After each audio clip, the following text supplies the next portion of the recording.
We have a handful of completely bizarre and in some cases maddening topics to discuss with you on this week's episode of News Dump.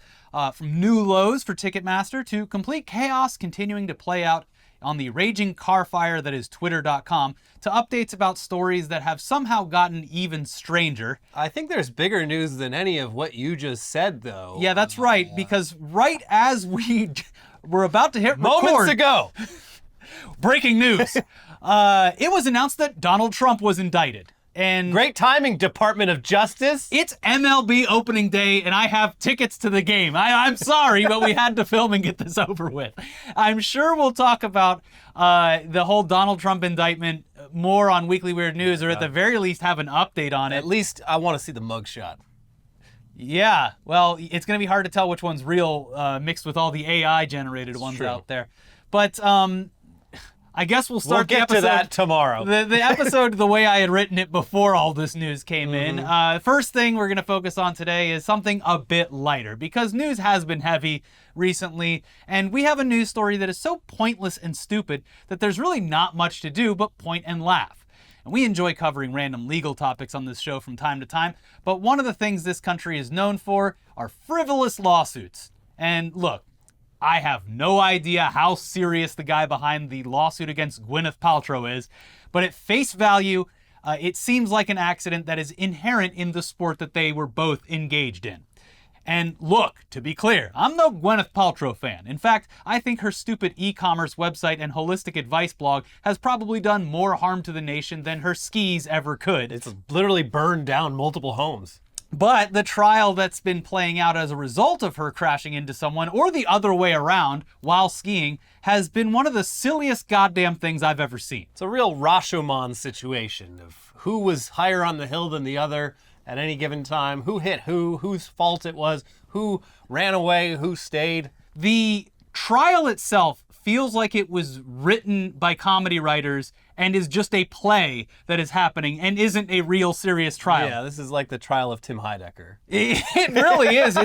It's kind of nuts. So you might be asking yourself, how could it be so silly?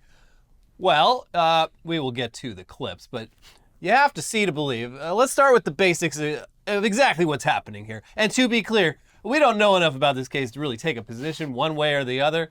Nor do we care to. We just hope everyone has fun. Yeah, it seems like everyone watching the trial did have fun. So we're just taking this at face value here. Back in 2016, long ago, while skiing at an upscale ski resort in Utah, Gwyneth Goop Paltrow collided with a man named Terry Sanderson, who was in his 60s at the time.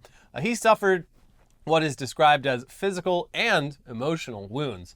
To be more specific, he claims to have suffered broken ribs and brain damage as a result of this collision. Skiing can obviously be a dangerous sport for numerous reasons. That's how Sonny Bono got taken out. The landscape, the unpredictability of fellow skiers and snowboarders. There's just a lot of factors at play. You're moving pretty goddamn fast. And then there's the snow conditions, which can greatly affect. Can vary. Yeah, they can vary quite a bit. I had a great ski day last time I went out. This was a couple of years ago, and on my last run, I hit just basically a boulder, a little rock of snow that was much harder than the rest of the snow, and it took me out. I took quite a tumble. I hurt myself real bad. I cracked ribs snowboarding a couple of years ago, and I had to be taken down the hill in one of those red sleds pulled by a snowmobile, and it was very embarrassing. Yeah. And they can't do much for broken ribs. They're just like, well, ski better next time. Yeah, I was snowboarding. Try not to breathe too hard. Yeah. So yeah, skiing accidents, not rare at all. It really seems as though this was just yet another accident, because I'm sorry, it's really hard to picture the Goop lady hunting down retirees on the slopes and intentionally crashing into them at a speed that would ensure their suffering.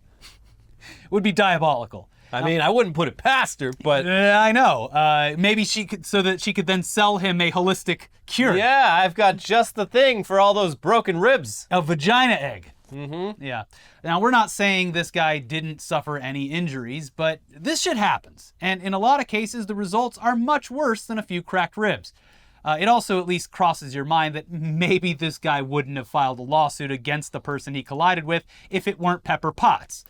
Then again, this is America. Maybe his Yeah. insurance company wasn't going to cover his medical bills or something American like that. So he had to go after someone and couldn't go after the resort or the slopes place because you can't go after them. All those pesky liability waivers and warning signs. I think you're spot on with that. If this was any other country where everyone's entitled to the same level of medical care that they need because they have broken bones and a bruised up brain, this probably wouldn't be going down like this. In a lot of claims, you have to file a lawsuit in order to get your medical bills covered. But in this country where anything bad medically happens to you, you are financially fucked. And finding out that the person who did it to you is a multimillionaire, it would sting. Yes. You would want to do whatever in your power to maybe have them offset your financial costs, because it'd be a lot easier for them than for you. Regardless, he's seeking $300,000 for physical and emotional damages, claiming that his life has completely changed because of the incident. And again, not here to deliberate over the case. We're sure this guy probably did get hurt and all that, but this trial has been bananas and has featured some quotes and clips that make everyone involved look really strange, and in one particular case, kind of horny. So the following clips are from Gwyneth Paltrow being grilled by a lawyer representing the person suing her.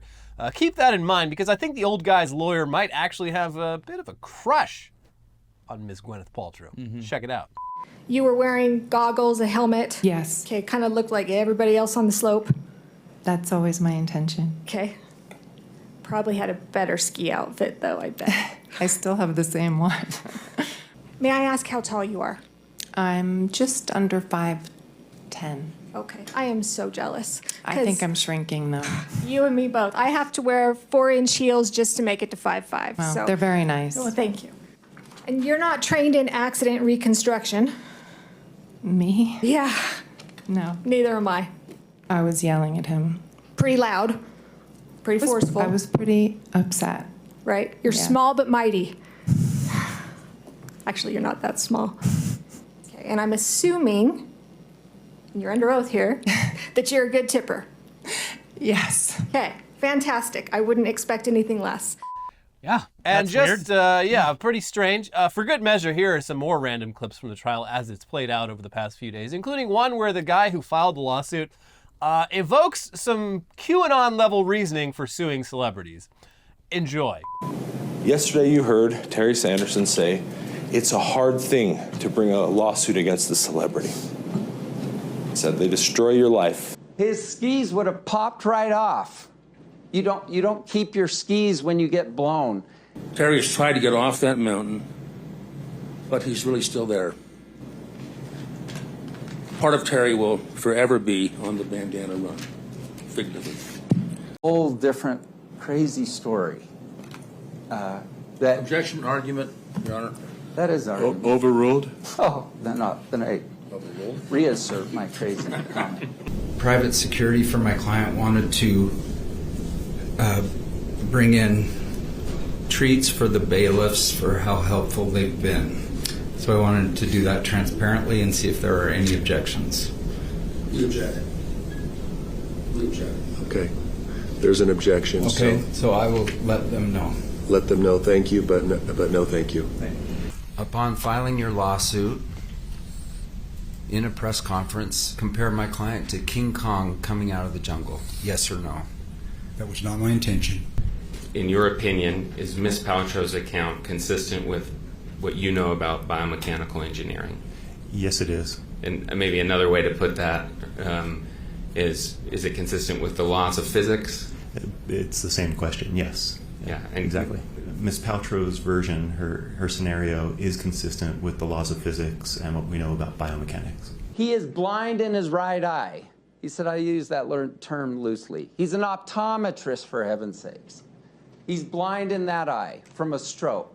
Yeah, I'm classifying it as an insult, but it's absolutely ignoring me, ignorance. And that's what it felt like. It's like, what is going on here? This is obviously an issue that someone needs to be accountable for. And if they're never accountable, what are they going to do? They're going to do it again. Now we have the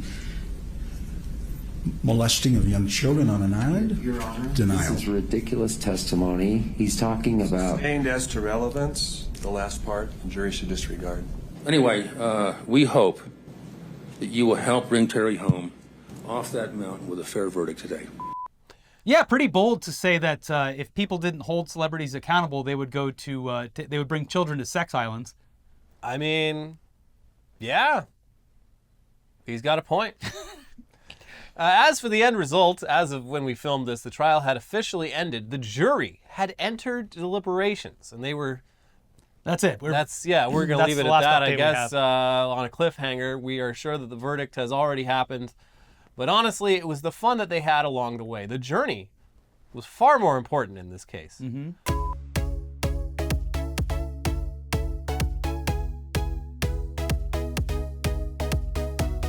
And now we have to talk about Ticketmaster. Oh, my favorite ticketing company, Ticketmaster. What did they do this time? And we also probably have to ruffle a few feathers because I'm not exactly sure, but I would have to assume that there's at least some shred of crossover between people who watch our show and people who are fans of the band Avenged Sevenfold.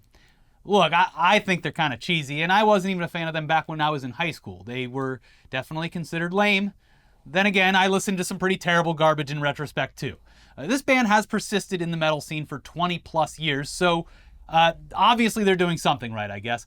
I'm just as happy ignoring them because they weren't even on my radar the past, 15 years.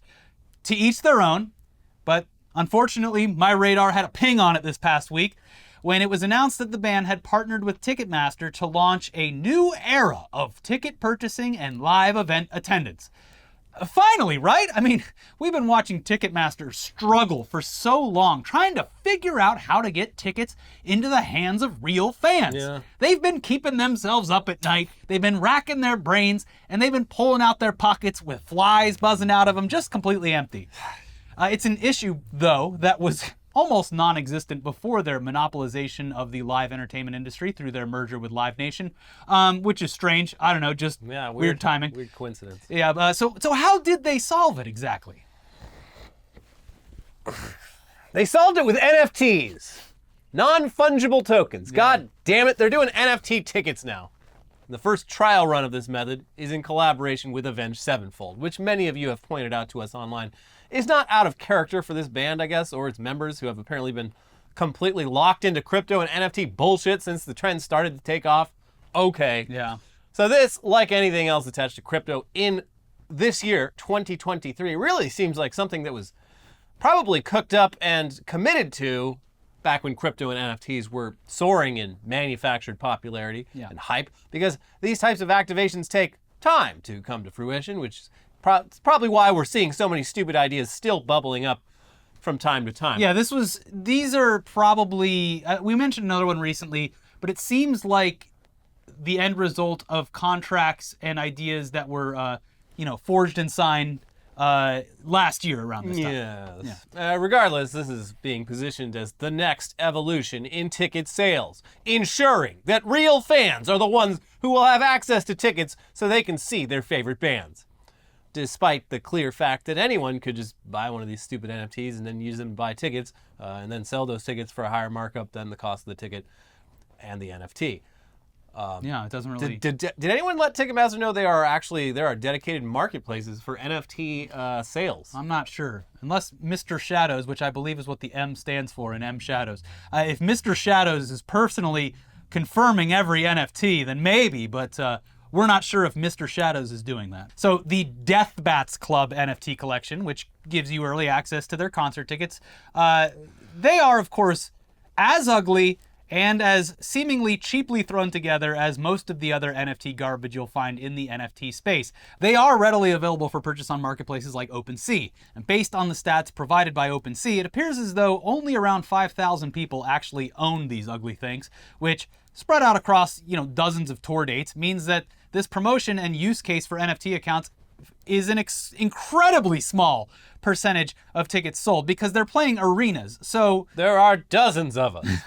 It probably cost Ticketmaster much more in promotion and tech deployment to activate this than what they're actually making off of it, which is a funny little side note, but it's also depressing that this will be used as some sort of provable scenario for NFT adoption, which is totally untrue and stupid.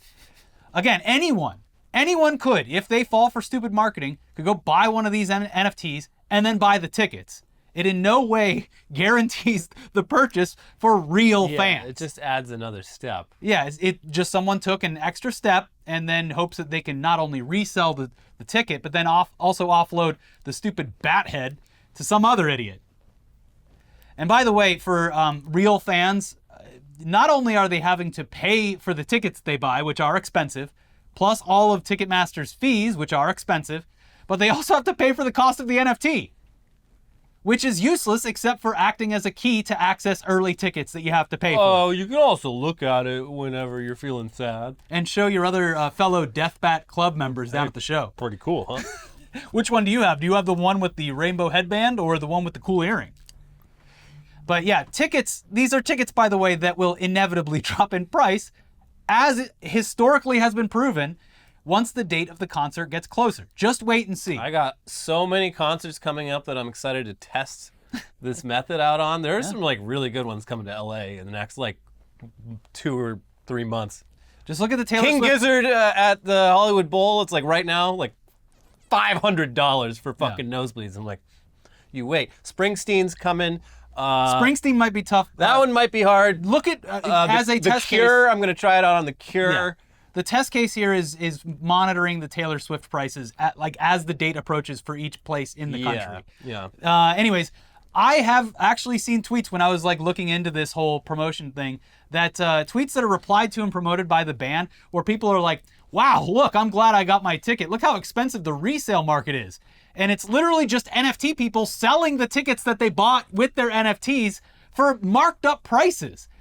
Because those are the only people that are supposed to have it. So the only people that are supposed to have it that are able to resell it are the ones who are now exploiting the fans for the cost of the ticket. These guys are such big fans. They care so much about Avenged Sevenfold that they are very generously making sure that other Avenged Sevenfold fans that might not have the fortune of having one of these stupid NFTs, that they have a chance to see the band as well. That's true fandom. For a like quadruple the markup price. Yeah. Anyways, here's more from Billboard about this promotion. Ticketmaster has rolled out crypto wallet integration for Avenged Sevenfold's upcoming tour, allowing NFT holders from the heavy metal band's fan club, Death Bats Club, to get priority access to tickets and reserve seating with no queues.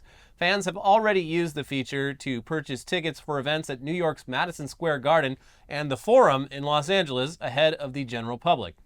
Now the initiative will now go live for the rest of the dates available on Ticketmaster. We have integrated Death Bats Club into Ticketmaster, confirmed singer Matt Sanders on Twitter, assuring fans get the best tickets at the best prices without bots, scalpers, and long wait times. Shadows was instrumental in pushing the Ticketmaster integration forward and has been an early advocate for NFTs and Web3. The band launched the Death Bats Club in 2021, a collection of 10,000 NFTs with unique visual traits that unlock real-life perks such as care packages, meet and greet opportunities, and now early access ticketing. Okay, so it's a fan club. Sounds like this is probably just going to be an Avenged Sevenfold thing. No. Ticketmaster has deployed NFTs for multiple other artists. Yeah, but like it seems like these guys are the only ones who really like care. Yes, I would say that there's a lot of artists out there that don't give a shit about this, but as has been proven time and time again, a lot of artists aren't really in control of their own careers. And there might be record labels and stuff like that who are going to make sure that this is adopted by their fan base. But like record labels are also like historically very, very averse to new technologies. Not if they're making money off of it. Yeah, but that's the thing. Anyway, it's funny that people are using the whole resale value thing as a metric for not getting fucked over by scalpers when the only people who could resell the tickets at that point in time were the people who purchased them via NFT access. Also, this is just the first in what appears to be a long line of this kind of promotion. So, prepare yourself to continue being annoyed by the ticket purchasing process until Ticketmaster gets tired of this NFT shit and the government finally, hopefully, steps in and breaks them up into a million pieces and casts them into the sea. Yeah. Did you see the email that got sent out to people who had gotten this very small refund from the Cure tickets? No. Where it was like kind of a backhanded compliment to Robert Smith. It was like, you have received a slight refund on your Ticketmaster fees. Robert Smith is to thank for this. It was just like, it seemed like they were very sad about it. Well, whatever. But Also, hold on. Another interesting thing about this is like, Ticketmaster gets all the hate rightfully, but like AXS does exactly the same shit. Yeah. And I'm sure they just love every time the attention goes on Ticketmaster because AXS has the exact same business model. Well, so this is also it's just like with TikTok. If the government targets only Ticketmaster, it's going to seem pretty suspicious to the industry overall. Yeah. Like you have to regulate the entire industry, not just taking on one company. It's easy to take on Ticketmaster because they're the biggest and they rely on the monopoly they have, whereas at AXS, like, I'm sure they own venues, but not like Live Nation does. Yeah. So, yes, there's a lot of problems with all of this. But yes, a sweeping regulation will be wonderful. But hold on, gamers. We have some late-breaking news, some late-breaking gaming news for all the gamers out there. You can cease rinsing up. Yeah. It is no longer needed because the former Goliath of video game expos is no more. E3 has been canceled. Oh, who did E3 DM? Yeah, they got into E3's old tweets. Yeah. Cancel culture strikes again. You hate to see it. E3 was simply too woke. Go woke, go broke. But seriously, this year's E3 has been canceled just weeks before it was set to begin, which is out of the ordinary considering how much time, planning, money, marketing, and everything else goes into a live production and on-site event like this. What is the cancellation fee for the entire LA Convention Center at this late of this close to the event? Probably very high. So they must have calculated they were going to lose significantly more money than that, which is interesting, concerning. Yeah, looking into this. And while this is just E3 2023 being canceled, It's done. They're done. It's done. It follows in the footsteps of the previous past few years, which included a canceled event in 2020 due to COVID, an online-only version in 2021, and a canceled event in 2022. Chances are that this antiquated event will be yet another relic of the past. And we are sure that Jeff Keighley has been rock hard all afternoon. Yeah. This is great news for the Jeff Keighley business. Yeah. Shares of Jeff Keighley are going sky high. Exactly. Invest in Jeff. Yeah. Big Jeff news. But yeah, he does deserve to pat himself on the back. Yeah. Because at least he had the foresight to launch a new summertime gaming event when E3 started to show its cracks. And also, it might have almost certainly did contribute to the demise of E3. Yeah, it's an arguably much better event. Just E3 is such a product of the early 1990s when trade shows were very different than what they are now. And for the past 10, 15 years, companies have realized, wait, I don't need E3. I can just have my own event and people will come. Or watch it online. Yeah. And So the news of E3's full cancellation follows recent news of developers and publishers backing out of the event, including a recent statement from Ubisoft where they were backing out and doing their own separate digital event instead, which is probably going to be powered by AI and NFTs or some stupid fucking bullshit because it's Ubisoft and they're morally bankrupt. Mm-hmm. But more on this crazy news about E3. Here's IGN. Almost a year after announcing its return, the Entertainment Software Association announced today to its members that this year's Electronic Entertainment Expo, E3, has been canceled. IGN can confirm. Two sources have confirmed to IGN that the organization announced the cancellation via an email sent out to its members today. The email said that while E3 remains a beloved event and brand, that the 2023 version simply did not garner the sustained interest necessary to execute it in a way that would showcase the size, strength, and impact of our industry.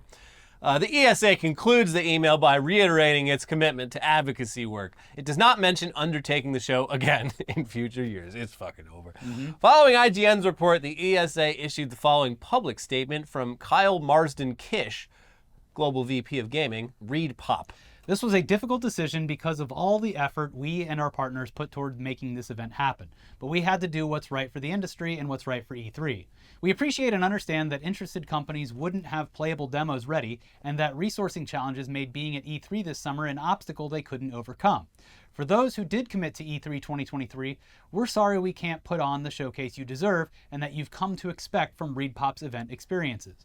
The event was supposed to be held from June 13th through June 16th at the Los Angeles Convention Center and would have been the first in-person E3 event since 2019.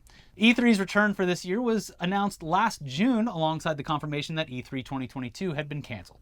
The news comes as multiple big names in the industry from Xbox, Nintendo, PlayStation, and more recently Ubisoft announced that it would not be attending E3 in any capacity, with most opting to host its own digital showcases. And yeah, Jeff Keighley is absolutely filling the power vacuum here.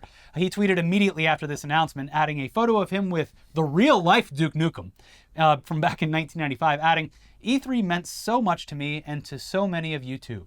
4 years ago, I realized that E3 wasn't evolving as it needed to compete in a global digital world. So we started building what's next. See you at Summer Games Fest, June 8th. So there you go. All right. So there's, gaming, E3 might be dead, but gaming is alive and well. Yes. But let's switch gears and check in on Florida for a second. You doing okay, Florida? No?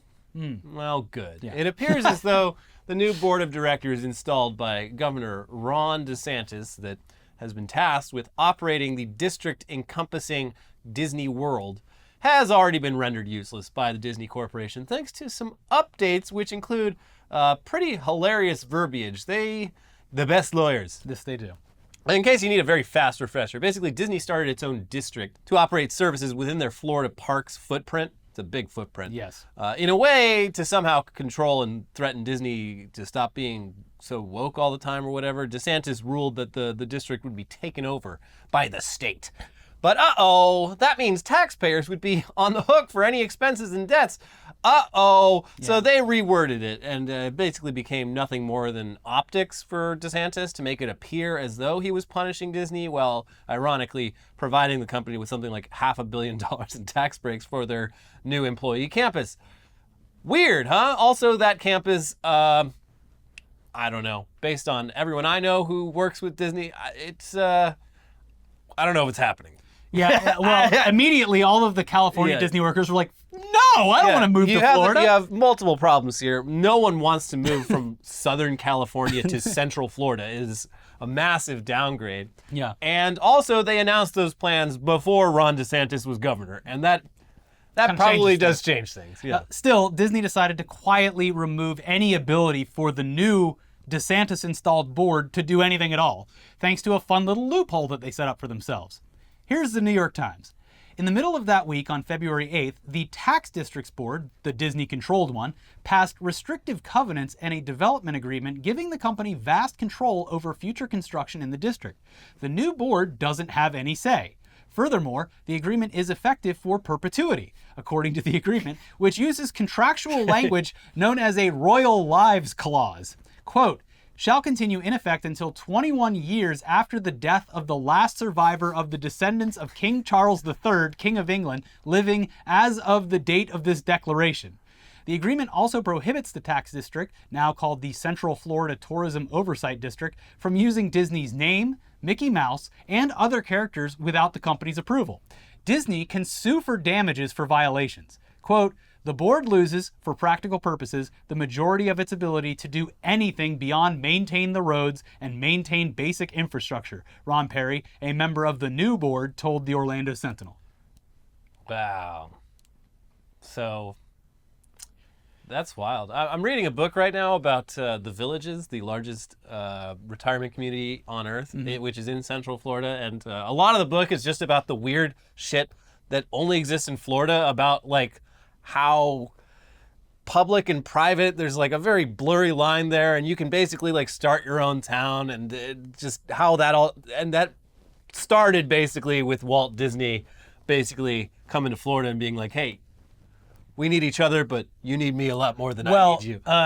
It was a bit more diabolical than that, because he started buying up land without telling anyone. Hey, by the way, I own half the state now, so because they would have jacked up the prices and made a bunch of rules if they would have let it known. He's like, I don't know, I can put Disney World anywhere. Like, I haven't decided yet. This is not some nice land, but I can get rid of it. It's just swampland. Yeah. What do you say we make a deal? Growing fucking watermelons there again. I don't care. So well played, Mr. DeSantis. Not only did you accomplish nothing, but you still provided what could be massive tax breaks to a company you claim to despise.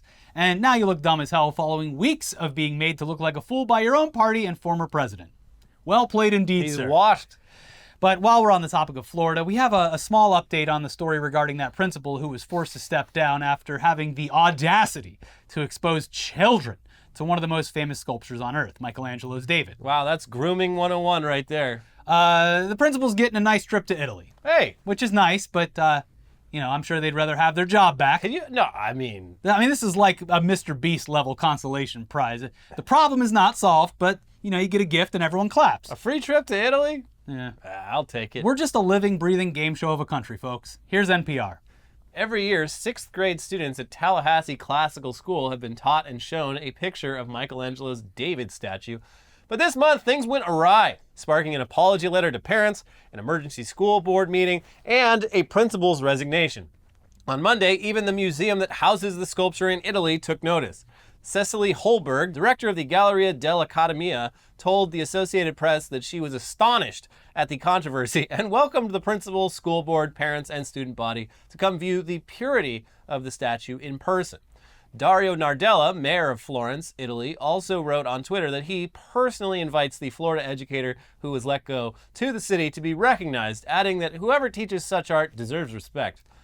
Wait, so they're not even going to pay for the job? No, okay, well, come on. We need to, Those cheap Italian bastards. Yeah. What's going on? Come on. This will be great for Italian tourism, and great for this educator who probably just wants their job back. Yeah, if you come here, we'll say, what's up? So, Mamma mia. Anyway, we do, speaking of Italian food, probably going to have a little bit of meatball news on Weekly Weird News this week. Yeah, so stay tuned for that. But before we let you go, former President Donald J. Trump has been indicted by a New York grand jury. Woo! Wow, whoa, that's crazy news. Do we remember how to do the Pete? Let's try to attempt to try it. Was it claps, rolls? Oh, claps, points, rolls? Yeah, hold on, let's see. There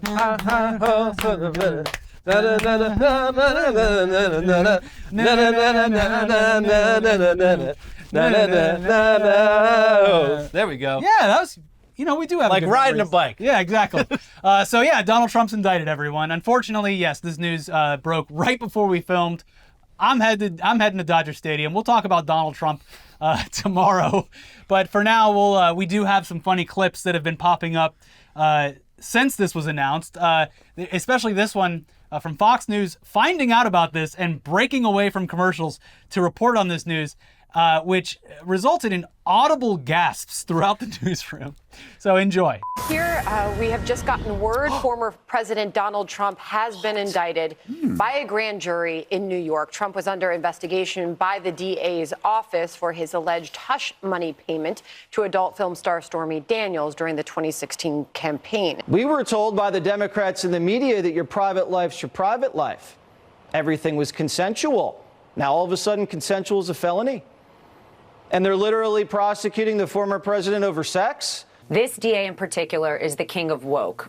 At some point, the guy deserves a pass. Well, Hillary Clinton got a pass. Hillary Clinton, of course, deleted 33,000 deleted emails. And how do you get to 34 counts on this, in your view? How do you do it? You take if you got a pile of crap and you chop it up 34 times, it's still a pile of crap. What they're doing now to President Trump at the major league level is not only frightening, but this is probably, I would say, the most threatening thing to our republic since South Carolina fired shots at Fort Sumter that started the Civil War. Soros-backed Manhattan District Attorney Alvin Bragg is actually indicting my father. So let's be clear, folks. This is like communist level shit. This is stuff that would make Mao, Stalin, Pol Pot, it would make them blush. Oh, Hate to see it. Anyway, we'll be back for Weekly Weird News, and we're going to do some cleanup on some of these stories and talk about the forbidden meatball, among many other things on Weekly Weird News. In the meantime, enjoy yourselves. Probably a fun time to be online right now. I don't know, but nothing's going to top the day he got COVID. Yeah, that's true. But this is maybe a close second. And the day he lost the election. That one had some pretty, detrimental consequences. But the best part about this one too was it was 10 minutes before the actual indictment was announced. There were reports and posts and photos on Twitter popping up of hey, all of a sudden the NYPD's back with a bunch of barricades. Weird. Yeah, and then it was announced. I wonder what that's for. Anyways, in the meantime, we have 2 other episodes up there for you. Please watch those previous episodes, and we will be back for Weekly Weird News. We'll see you soon. Subscribe to the channel. Like the video. Leave a bunch of comments. Click the videos. See you soon. Bye-bye. Bye.